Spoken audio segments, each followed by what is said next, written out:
Sometimes when you buy a piece of property, you find interesting things that happen. This property here in Williamson County, as we started cleaning up, and you can see all the undergrowth that we've cleaned out of this, it was really grown up. And we come across an interesting site over here. I'm going to take you a little bit closer to it. At one time, this was a beautiful overlook for the graves. And if you can see in the distance, the very far distance, and it may not even be visible, is the house on this property that's over on the highway. We cleaned out all the undergrowth here and made this view come back. This is an old cemetery.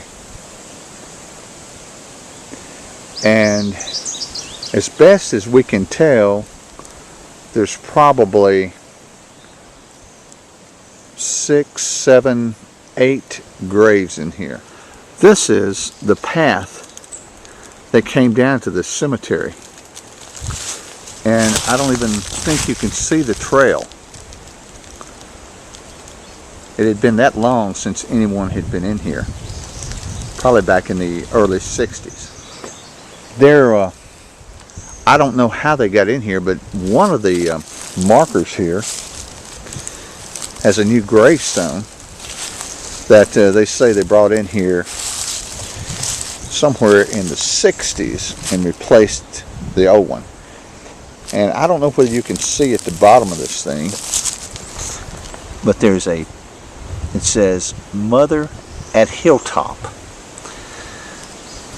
James H. Gordon, 1873 to 1921.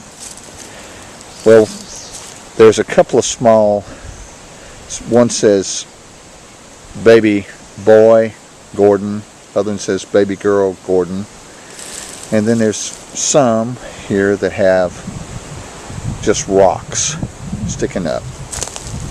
And we believe that this grave here, as you see it, was the mother